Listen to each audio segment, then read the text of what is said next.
재밌는 거는 한덕수 대행이 대선에 나와야 된다라고 주장하던 박수영 의원이 네. 지금 어디로? 김문수 후보 캠프로 지금 들어갔습니다. 재밌지 않아요?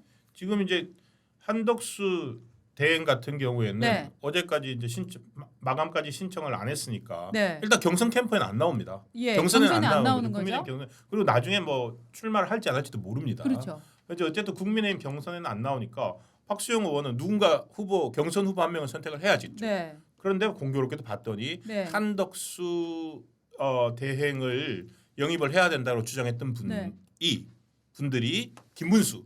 그렇죠.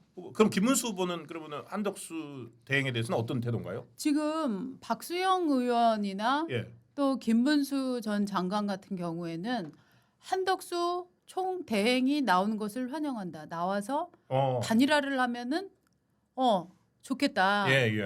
그런 입장이에요. 그러니까 국민의힘 의원들 사이에서도 굉장히 지금 의견이 다른데 오늘 아침에 네. 조선일보에 한동훈 전 국민의힘 대표의 인터뷰가 났습니다. 쭉 뭐 여러 가지 이제 얘기들을 했는데요. 그 중에서 이제 한덕수 차출론에 예. 대해서 얘기를 한 거는 이렇게 얘기를 했습니다. 한덕수 차출론에 대해서 몇몇 의원들이 이건 어떠냐 하면서 바람을 잡고 있는 것이다. 예. 좀 거칠게 비유하자면 테마주 조작 같은 거다라고 얘기를 했어요. 그래서 그러면서 이렇게 얘기했어요. 지금 한덕수 차출론 자체가 일종의 패배주의다. 네. 지금 국민의힘에서 당내 경선이 이루어지고 있는데 그 경선을 도외시하고 딴 사람을 데리고 와야 된다라고 얘기하는 것 자체가 패배주의 아니냐. 그렇죠. 이렇게 예. 얘기했습니다. 이기는 게 우선이니까 외부에서 중요한 분을 모셔오는 건 좋다.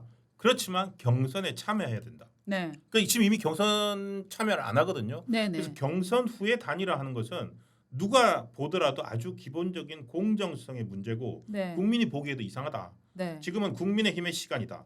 이렇게 뜨거운 시기에 차출론을 얘기하는 것은 해당 행위다. 패배주의다. 대선은 어떻게 되든지 모르겠고 당권을 잡아서 연명해 보려고 이러는 거 아닌가. 이렇게 이제 지금 또 국민의힘 내부에서 이 움직임을 하는 사람들을 공격을 했습니다. 네. 근데 나경원 후보도 예. 한덕수 차출론에 대해서 별로 좋지 않다, 정정당당하지 않다라고 살짝 얘기를 했습니다. 근데요 저는 네. 모르겠습니다. 저는 누구든 특정 지지하는 사람은 없어요. 그렇지만 네.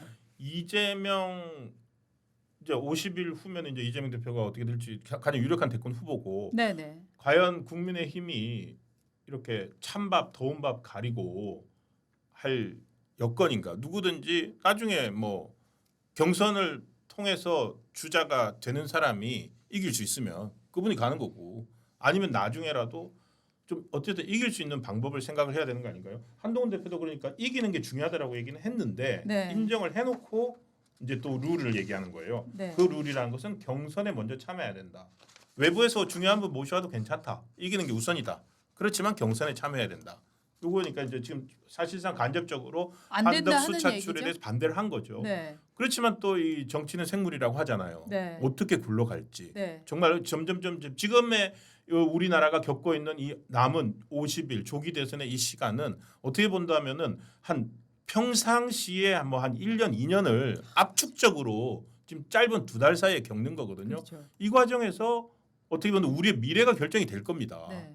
그렇기 때문에 어떤 명분도 좋지만 실리적인 측면들을 좀 더 생각을 해줬으면 저는 좋겠습니다. 좀 많은 분들이 이제 그런 입장이신 것 같아요. 사실 누가 좋아 하는 건 예. 그냥 내 선호지만 가장 중요한 것은 이기는 편 우리 편. 맞습니다. 이길 예. 수 있는 사람이 나갔으면 좋겠다. 그게 가장 큰 생각 아닐까요? 그렇죠. 네. 저는 가장 지배적인 생각은 보수 쪽에서의 가장 지배적인 생각은 이기는 편이 우리 편이다. 그래서 이길 수 있는 사람을 후보로 네. 내야 된다라는 생각이 일단 가장 강한 것 같아요. 그 고민을 해야 그거를 될것 같습니다. 어떤 분들은 나는 저 한동훈이야, 아니야 나는 김문수야, 아니야 나는 뭐 홍준표야 이렇게 이제 생각을 하고 계시는 거죠. 그렇죠. 저희가 지금은 이제 그럴 시간입니다. 네. 자기 각각 유권자들이나 이런 다 경선 후보들에 대해서 지지 후보가 있고 하지만 네, 마지막 6월 3일이 점점 다가왔을 때 예, 그때는 경선에서 탈락한 후보든지 그렇죠. 다 다 이렇게 힘을 모아야 됩니다. 그렇죠. 저희가 이제 지난주에도 말씀을 드렸는데 저희 생각이 좀 그래도 많이 퍼진 것 같아요. 왜냐하면 네. 많은 분들이 그런 얘기도 하세요. 국민의힘 후보 경선에 나설 때 서약서 써라. 저희가 그때 맞아. 그 얘기 저희 했었잖아요. 서약서 근데 만들까 그 얘기도 샘플이라도. 하시더라고요. 예. 뭐냐면은 정말로 집에 가지 말고 끝까지 뛰어야 된다. 이 선거는 네 선거다. 이런 마음이 있잖아요. 이 선거는 네 선거다. 좋네요. 네. 지금 그래서 오세훈 서울시장 같은 경우에도 지금 이제 후보 그 경선에는 참여하지 않았지만 네. 어제부터 뭐 여러 다른 후보들을 계속 끊임없이 만나고 다닌다고 합니다. 네. 그렇지만 이제 신분이 서울시장이기 때문에 네. 그 어떤 지지 후보를 표시를 하지는 못할 겁니다. 네. 그렇지만 그 계속 이렇게 오세훈 시장이 다른 후보들 만나고 다니면서 조언도 하고 서로 얘기도 하는 모습들은 저는 좋게 보입니다. 오늘 이제 약자와의 동행 캠페인 오세훈 예. 시장이 밀고 있는 그 이제 정책 토론회에 김문수, 나경원 이제 두 분은 간다고 해요. 모습이 좋은 이제 모습입니다. 네, 거기서 이제 만나서 또 어떤 얘기가 나올지 모르겠는데 그러니까 지금은 서로 지금 화합을 해라. 저는 이 단계는 어렵다고 생각해요. 지금은 서로 다투는 단계입니다. 누가 1등을 할지를 갖고 다투는 단계이기 때문에 이 주요한 후보들은 물론이려냐 주요한 후보들이 자기 자리를 위협할 수 있는 한덕수 대행과도 예. 저는 뭐 지금 우호적인 분위기를 형성할 수 있지는 않다. 다만 이제 김문수 후보 같은 경우에는 워낙 좀 다른 분들하고는 좀 스타일이 달라서 비교적 저는 현실에서의 김문수 후보는 좀 너그러운 스타일인 것 같아요. 그리고 그렇기 또- 때문에 난 환영한다. 뭐 이런 네. 얘기를 하고 있는데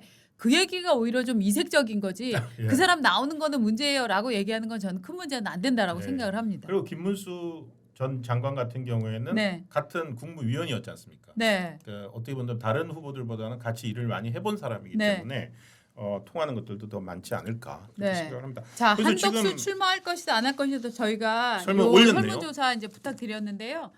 할 것이다. 이제 이건 예측입니다. 했으면 좋겠다가 아니라 할 것이다. 예측. 58%가 예측하고 계십니다. 아니 나는 한덕수는 출마를 안 할 것 같아. 36%. 네. 관심 없다. 6%입니다. 관심 없다는 뭡니까? 관심 없을 수 있죠.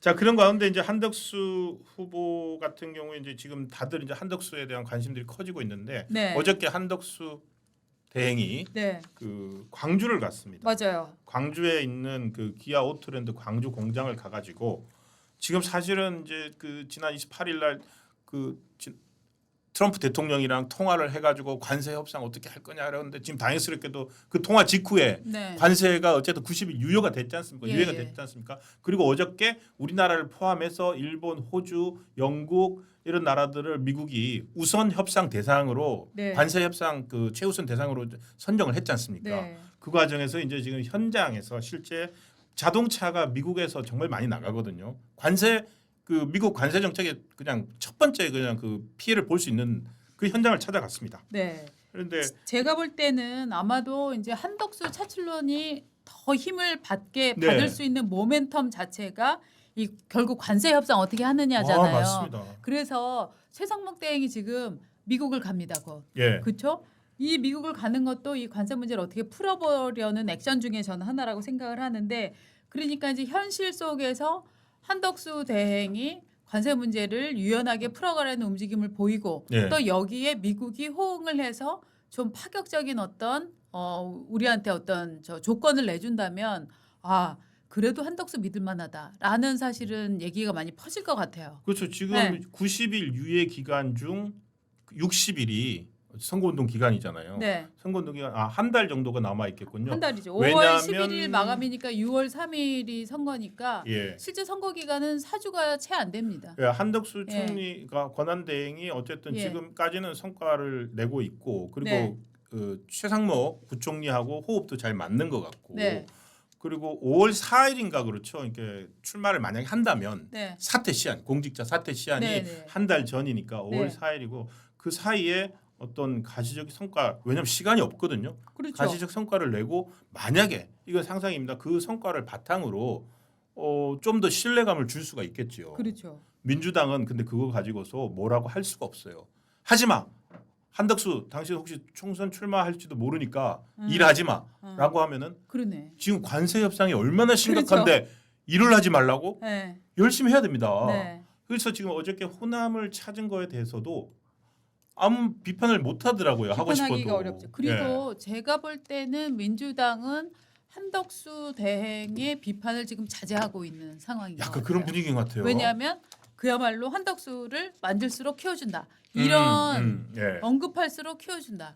이런 종류의 생각을 좀 갖고 있는 것 같아요. 지금 탄핵 네. 얘기가 쑥 들어갔잖아요. 그렇죠. 절대 탄핵하면 안 되잖아요. 네, 네. 그래서 탄핵을 하면은 모순에 빠질 것 같아요. 지금 그래서 오늘 이제 조선일보에도 아침에 기사가 예. 났는데 민주당이 지금 윤석열 대통령도 때리지 않는다. 왜일까? 윤석열 대통령이 나와서 목소리를 크게 낼수록 민심은 이반될 것이다라고 판단을 하고 있대요. 아. 즉 윤석열 대통령이 강하게 행동하고 정치적인 목소리를 예. 낼수록 중도층은 저 보수의 등을 돌리고 민주당의 결속은 강화될 것이다. 그렇기 때문에 민주당 입장에서는 이재명 대통령 후보 입장에서는 대선 예. 후보 입장에서는 윤석열 대통령이 나와서 얘기를 많이 하고 얼굴을 많이 비치고 강한 발언을 하는 게 도움이 된다라고 생각을 하고 있다는 거예요. 같은 마찬가지로 대신에 한덕수도. 한덕수 장관에 대해서는 일단 언급을 하지 않는 것으로서 대선 후보의 가능성을 점차 줄여가려고 하는 거죠. 네. 네. 참 이게 묘한 것 같아요. 이게 민주당 모든 판단의 근거가 그렇게 항상 수 같아요. 수. 근데 뭐 정치가 뭐 수인 거죠. 네, 수익기가 근데 다 보이는데 네. 지금 한덕수 총리 같은 경우에 사실은 더 그렇게 강용할 만한 민주당이 조심을 하는 이유가 벌써 여론조사가 몇 개 나왔지 않습니까? 맞아요. 저 한덕수 대행의 이름이 언급된 첫 그 조사가 지난 금요일 날 11일 날 한국 갤럽 조사에 처음으로 나왔는데 그때 이미 2%가 나왔고 네. 그로부터 사흘 뒤인 14일 리얼미터 조사에서요 8.6%가 나왔어요. 네. 8.6%면 벌써 몇 위게요? 이재명, 김문수 그리고 한덕수. 이렇게 3위로 바로 올라갔습니다. 그렇죠. 그러니까 다른 국힘 내 경선 후보들 같은 경우에 긴장을 하게 되고 그리고 민주당에서도 다시 보자 한덕수가 되는 것 같아요. 그 저희가 들은 얘기 있잖아요. 어떤 유력한 집단에서 예. 조사를 했더니 한덕수 예. 후보가 굉장히 그러니까 후보로서 한덕수가 굉장히 경쟁력 있게 나왔다. 뭐 이런 조사가 있었다며요. 예. 네. 그런 거 보면 기본적으로 저희가 들었을 때는 네. 그 결과를 민주당은 못 들었겠습니까? 민주당도 다 듣고 있겠죠. 당연히 들었겠죠. 예. 저희보다 빨리 들었겠죠. 그렇기 때문에 예. 저는 민주당이 한덕수 카드를 꽤 잘 견제하려고 노력하고 있는 게 아닌가라는 이제 느낌은 들어요. 그렇죠. 더구나 전주 출신이기 때문에 네. 호남 출신이기 때문에 지금 그렇지 않아도 이재명 대표 같은 경우에 그렇죠. 호남에서의 일종의 네. 비토 정서가 있잖아요. 맞습니다. 뭐 물론 이재명 대표가 항상 누가 가장 대통령이 네. 되었으면 좋겠습니까라고 물었을 때 항상 1위를 하지만 네. 저희도 몇 번 소개드렸습니다만 절대 대통령이 되어서는 안 되는 인물은 누구입니까? 라고 했을 때도 항상 1위를 이재명 대표가 하거든요. 네. 근데 그게 높게 나온 데가 또 호남이에요. 호남이에요. 비토 정서가 분명히 있거든요. 그렇습니다. 그래서 지난주에 말입니다. 지난주였나요? 예. 지난주에 제가 그 기사 보여드렸잖아요. 한겨레 신문에서 한덕수를 처음부터 끝까지 한덕수 대행을 조지는 기사 썼거든요. 그거 그러니까- 화제입니다. 네. 예. 아니 언론이 어떻게 이렇게 쓸 수 있나 하는 느낌이 들 정도로 이게 기사 요건이 아무리 칼럼은 아니에요. 그거 기사였어요. 근데 그런 요건이 안 되는 기사가 나왔는데 거기 보면 가장 핵심적으로 쓴 대목이 한덕수가 고향이 전라도인데 예. 보수 정권에 있을 때는 마치 자기가 전라도 아닌 그 척했다. 박지원 얘기한 거죠. 박지원. 예. 그래서 한덕수는 이를테면 후루꾸 전라도다 이런 종류의 이제 얘기를 막 퍼뜨리는 거예요. 그거 무슨 뜻이냐면 그걸 뒤집으면 반대로 한덕수 대행이 호남에서 네. 꽤나 의미 있는 그 호남과 한덕수는 꽤나 의미 있게 연결이 될 수 있는 키워드라는 거죠. 그렇죠. 네. 지난주 저희가 봤던 게 그거죠. 그 국민의힘 호남 쪽 당협위원장들이 네. 여의도 와가지고 네. 뭐 한덕수 차출하라 그랬는데 물론 이제 한덕수 대행은 지금 할 일이 너무 많기 때문에 아직 그 대답은 없는 상태입니다. 그래서 어쨌든 이런 한덕수 대행이 어쨌든 변수가 살아 있고요. 네. 이 한덕수 대행이 향후에 국민의힘 내에서 대권 주자들이 결정이 될 때 이렇게 결집시킬 수 있는 네. 어떤 뭐라고 그럴까요? 결정이라고 그럴까요? 눈송이도 이렇게 뭉치려면 어떤 뭔가 하나의 핵이 있어야 되잖아요. 네. 그런 어떤 결속제 역할을 할 수도 있을 것이고 아니면 본인이 직접 어떻게 경선 아닌 다음에 뭐 단일화나 이런 걸로 나올 수도 있을 것이고 여러 가지 시나리오들이 현재 살아 있는 상황입니다. 뭐 이를테면은 뭐 국민의힘 후보하고 네. 1대1로 국민 뭐 여론조사 내지 국민 뭐 간이 네. 투표 같은 거 그렇죠. 그런 걸 할 수 있겠죠. 국민 여론조사 같은 걸로 결국은 선정이 될 겁니다. 과거에도 예. 보면은 단일화 할 때는 결국 여론조사를 갖고 하는 거고 여론조사 문항을 어떻게 둘 것이냐 이거 갖고 이제 치열한 이제 싸움을 이제 벌이는 거잖아요. 네. 근데 지금 저는 이재명 대표의 민주당에서 한덕수 대행에 대해서는 네. 가만히 있는데 오히려 지금 서두르고 있는 게 헌법재판소 같아요. 맞습니다. 헌재가 지금 한덕수 권한 대행이 누굽니까 헌재 재판관 두 명을 문영배 네. 이민선 재판관 이민선. 후임으로 이완규 법제처장과 함상훈 서울고법 부장판사를 임명을 한 거에 대해서 네. 뭐 우원식 국회의장이 권한쟁의 심판하고 또 뭐 변호사 누가 뭐 가처분 네. 신청하고 했는데 보통 헌재가 일을 그렇게 빨리 서둘러서 안 하거든요. 그렇죠. 근데 지금 헌재가 어제도 평의 열고 오늘도 평의를 열고 오늘 보도 보니까 이러면 오늘 결론 난답니다. 맞습니다. 그러니까 한덕수 대행이 내린 그거에 대해서 뭐 그러니까 한덕수가 어떻게- 대행 자격으로 헌법재판관 2명을 임명할 자격이 있느냐 없느냐 요거를 갖고 이제 헌법 소원을 낸 건데요. 요거에 대해서 오늘 날 가능성이 크다. 근데 사실 오늘 내도 사실 논리적으로는 크게 문제는 없는 게 18일이 이제 두 사람의 임기 나갈 만료일 날이죠. 아닙니까? 예. 그러니까 워낙에 이제 사건들이 많이 밀려 있기 때문에 요거를 이제 숫자를 채우는 게 의미는 있다라고 볼 수가 있는데 저는 문영배, 이민선 네. 두 사람이 네. 오늘 평이나 네. 그 결의에 심의에 참가할지 음, 궁금합니다. 왜냐하면 저희가 분명히 들었을 때 네. 윤석열 대통령에 대한 탄핵 심판을 그렇게 내린 이유가 네. 원래 헌법재판관도 물러날 때 되면은 물러나기 직전에 2주는 쉰다면서요. 네네네. 일 안 한다면서요. 아, 그래요. 근데 왜 나와가지고 이거 하냐고요. 그러니까 그것도 좀 네. 이렇게 더구나 지금 뭐 이렇게 자동으로 랜덤으로 배당하는 방식으로 했다고 하지만 네. 또 이 재판에 이 심판의 주심이 또 마은혁 재판관입니다. 맞습니다. 그래서 이렇게 서두르는 걸 보니까 아마도 이 한덕수 대행의 결정에 대해서 네. 가처분을 인용을 해가지고 네. 두 사람의 이완규, 함상훈 두 재판관에 대해서는 헌법 소원 무슨 변호사가 내는 헌법 소원 본안 나올 때까지 네. 일단 정지 이렇게 할 것 같아요. 그렇습니다.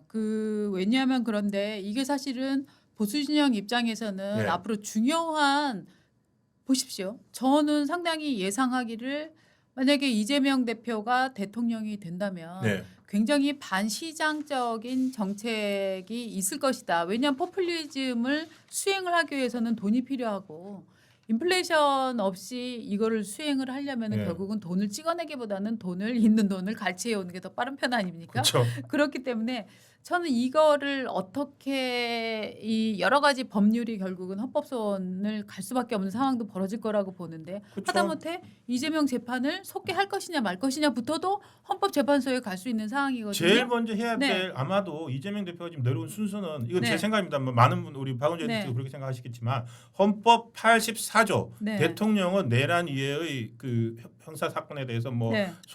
소추 받지 않는다. 네. 할 때 소추가 기소뿐만이 아니라 재판도 포함한다. 네. 하느냐 안 하느냐 그것부터 제일 먼저 맡길 겁니다. 맞습니다. 그래서 이거에 대해서 헌법재판소에서 판단을 해가지고 이재명 대표가 지금 받고 있는 5개 재판 모두 다 정지시키는 거죠. 3심에 가서 지금 네. 이제 원래는 6월 26일까지 내야 되잖아요 선거법이. 네. 그것까지 다 저는 정지시키는 게 최종적인 이재명 대표의 사법 리스크 탈출이라고 생각합니다. 네. 저는 그런 상황이라면 정말로 헌법재판관 구성이 중차대한 문제이고 이것은 뭐 반드시 이재명 대표 관련해서뿐만 아니라 우리나라가 정말 자유주의, 시장주의 이것을 지켜내느냐 이거랑 굉장히 중요한 문제라고 생각을 하는데 그렇기 때문에 저는 한덕수 총리가 2명을 지명한 것은 기본적으로 보수 정권에서의 총리로서의 정말 저는 의무를 다했다고 생각을 하고요.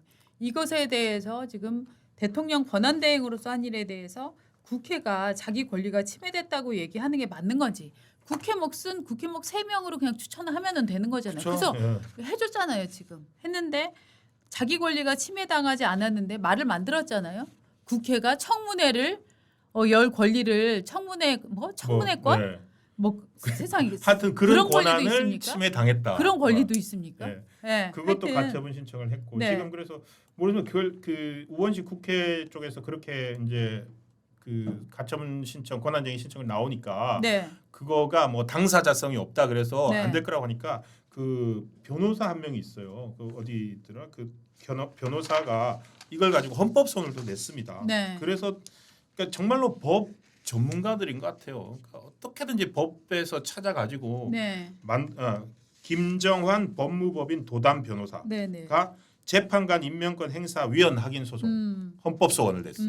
그렇죠. 그리고- 국회가 자격이 없다고 하니까 예, 국민 자격으로 낸 거죠. 그렇죠. 예. 네. 그렇게 하면서 이 헌법소원과 함께 효력 정지 가처분을 네. 낸 거예요. 그래서 지금 헌법소원을 바로 할 수는 없고 네. 지금 효력 정지 가처분은 헌법재판소가 서둘러서 하고 있는 겁니다. 네. 그래서 이게로 한번 또 어떻게든지 지금 결론을 내려고 하는 것 같습니다. 네. 지금 한덕수 대행의 경우에는 사실은 이런 것들이 이렇게 헌재에서 또 2명 임명한 거에 대해서 이걸 막아버리면 사실은 한덕수 저 대행은 조금 더 좀 세게 나가야 된다고 생각을 합니다. 모르시면 이거 가지고서 네. 권한 대행, 저는 오히려 그럴 수도 있겠네요. 권한 대행으로서 네. 어떤 헌법재판관 임명이라고 하는 헌법상의 의무를 수행한 거잖아요. 네. 그런데 그거에 대해서 헌재가 가처분을 받아들여 주고 네. 이것은 따져봐야 된다. 그리고 위헌 소지가 있다라고 하면은 그 상황에서 한덕수 권한 대행이 처하게 되는 건 뭐냐면은 대행으로서 위헌 소지가 있다는 지금 의심을 받고 있는 거잖아요. 그러면은 과연 그거 탄핵까지는 아니지만 과연 내가 대행으로서 계속 할 수 있을까? 네. 그래서 좀 어떻게 좀 처신을 조금 다르게 할 수 있는 또 여지가 생길 수도 있을 것 같은데요. 맞습니다. 그런 하여튼- 것들은 또 어떤 이번 헌재 판단이 네. 어떻게 나올지도 네. 또 변수가 갑자기 될 것 같습니다. 예, 사실 저희는 이번 대선에서 사실 이분이 꼭 돼야 된다라고 생각하는 분이 사실은 없거든요. 그쵸. 그렇기 예. 때문에 어떻게 보면 좀 비겁한데 이기는 편 우리 편처럼 너무 가장 맞는 경쟁력이 있는 사람이 되었으면 좋겠다. 그리고 무엇보다 우리나라를 안전하고 편안한 예. 국가로 유지하는 그런 분이 됐으면 좋겠다 하는 이제 생각을 갖고 있습니다.